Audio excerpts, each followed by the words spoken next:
Assalamualaikum warahmatullahi wabarakatuh. Perkenalkan, kami dari kelompok 1. Izin memperkenalkan diri. Nama saya Yomnesha Sumisogandhan. Saya Dinda Hanari. Saya Alifia Benda. Saya Hendra Maulana Sidik. Saya Rafael Bakar.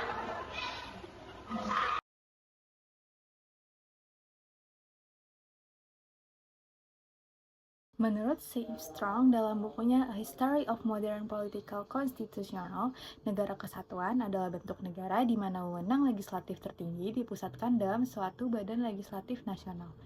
Kekuasaan negara dipegang oleh pemerintah pusat. Pemerintah pusat dapat menyerahkan sebagian kekuasaannya kepada daerah berdasarkan hak otonomi, tetapi pada tahap terakhir kekuasaan tetap berada di tangan pemerintah pusat. Pendapat C. Strong tersebut dapat dimaknai bahwa negara kesatuan adalah negara yang bersusun tunggal, yakni kekuasaan untuk mengatur seluruh daerahnya ada di tangan pemerintah pusat. Pemerintah pusat memegang kedaulatan sepenuhnya baik ke dalam maupun keluar. Hubungan antara pemerintah pusat dengan rakyat dan daerahnya dapat dijalankan secara langsung. Dalam negara kesatuan hanya ada satu konstitusi, satu kepala negara, satu dewan menteri atau kabinet, dan satu parlemen. Demikian pula dengan pemerintahan, yaitu pemerintah pusatlah yang memegang wewenang tertinggi dalam segala aspek pemerintahan. Negara kesatuan mempunyai dua sistem, yaitu sentralisasi dan desentralisasi. Dalam negara kesatuan bersistem sentralisasi, semua hal diatur dan diurus oleh pemerintah pusat, sedangkan daerah hanya menjalankan perintah-perintah dan peraturan-peraturan dari pemerintah pusat. Daerah tidak berwewenang membuat peraturan-peraturan sendiri atau mengurus rumah tangganya sendiri. Akan tetapi, dalam negara kesatuan bersistem desentralisasi, daerah diberi kekuasaan untuk mengatur rumah tangganya sendiri, otonomi swatantra. Untuk menampung aspirasi rakyat di daerah, terdapat parlemen daerah. Meskipun demikian, pemerintah pusat tetap memegang kekuasaan tertinggi. Bagaimana dengan NKRI? Pada saat ini, Indonesia merupakan negara kesatuan yang menganut sistem desentralisasi melalui mekanisme otonomi daerah. Dengan sistem ini, pemerintah pusat memberikan sebagian kewenangan pemerintah kepada daerah otonom, provinsi, dan kabupaten kota. Akan tetapi, ada kewenangan yang tidak diberikan kepada daerah otonom, yaitu kewenangan dalam bidang politik luar negeri, agama, justisi, pertahanan, keamanan, moneter, dan fiskal nasional.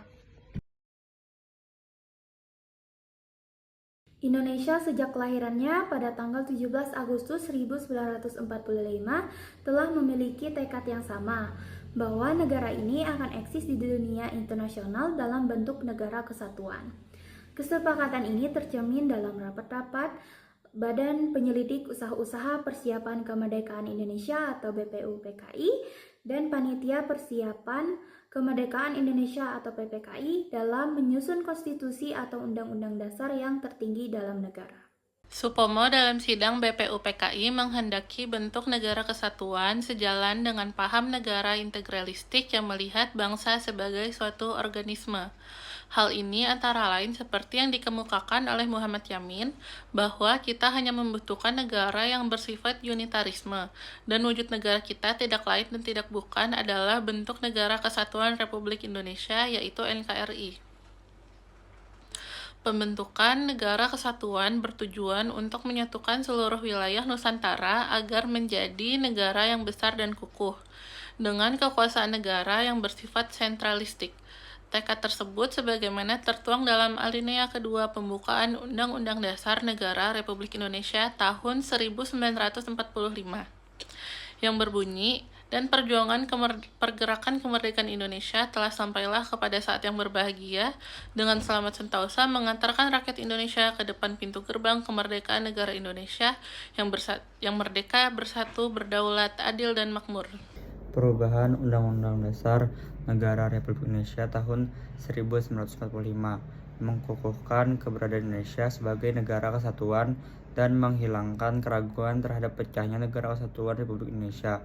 Pasal-pasal dalam Undang-Undang Dasar Negara Republik Indonesia tahun 1945 telah memperkukuh prinsip negara kesatuan Republik Indonesia yang tidak sedikit pun mengubah negara kesatuan Republik Indonesia menjadi negara federal. Pasal 1 ayat 1 Undang-Undang Dasar Negara Republik Indonesia tahun 1945 yang merupakan naskah asli mengandung prinsip bahwa negara Indonesia ialah negara kesatuan yang berbentuk republik. Pasal yang dirumuskan oleh Panitia Persiapan Kemerdekaan Indonesia tersebut merupakan tekad bangsa Indonesia yang menjadi sumpah anak bangsa pada 1928 yang dikenal dengan Sumpah Pemuda, yaitu satu nusa, satu bangsa, satu bahasa persatuan yaitu bahasa Indonesia.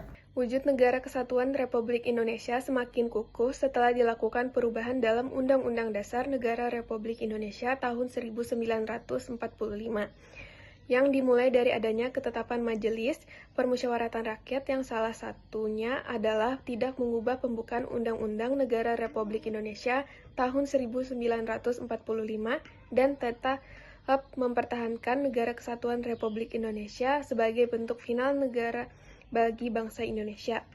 Kesempatan untuk tetap mempertahankan bentuk negara kesatuan didasari pertimbangan bahwa negara kesatuan adalah bentuk yang ditetapkan sejak awal berdirinya negara Indonesia dan dipandang paling tepat untuk mewadahi ide persatuan sebuah bangsa yang majemuk ditinjau dari sebagai latar belakang dasar pemikiran.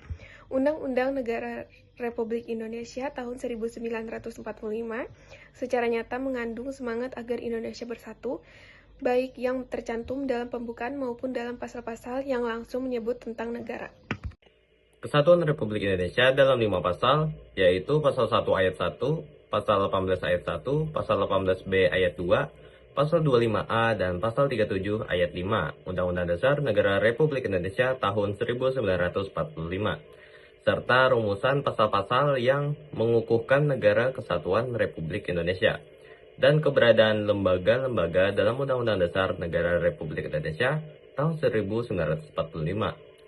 Prinsip kesatuan dalam Negara Kesatuan Republik Indonesia dipertegas dalam alinea keempat pembukaan Undang-Undang Dasar Negara Republik Indonesia tahun 1945, yaitu dalam upaya membentuk suatu pemerintahan negara Indonesia yang melindungi segenap bangsa Indonesia dan seluruh tumpah darah Indonesia. Karakteristik Negara Kesatuan Indonesia juga dapat dipandang dari segi kewilayahan. Pasal 25A Undang-Undang Dasar Negara Republik Indonesia tahun 1945 menentukan bahwa Negara Kesatuan Republik Indonesia adalah sebuah negara kepulauan yang berciri Nusantara dengan wilayah yang batas-batas dan hak-haknya ditetapkan oleh undang-undang. Istilah Nusantara dalam ketentuan tersebut dipergunakan untuk menggambarkan kesatuan wilayah, perairan, dan gugusan pulau-pulau Indonesia yang terletak di antara Samudra Pasifik dan Samudra Indonesia, serta di antara benua Asia dan benua Australia. Kesatuan wilayah tersebut juga mencakup yang pertama kesatuan politik, yang kedua kesatuan hukum, yang ketiga kesatuan sosial budaya, yang keempat kesatuan ekonomi, serta yang kelima kesatuan pertahanan dan keamanan.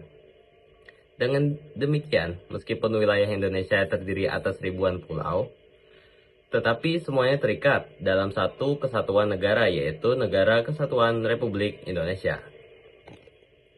Sekian dari presentasi kami. Wassalamualaikum warahmatullahi wabarakatuh. I just had to let you know you're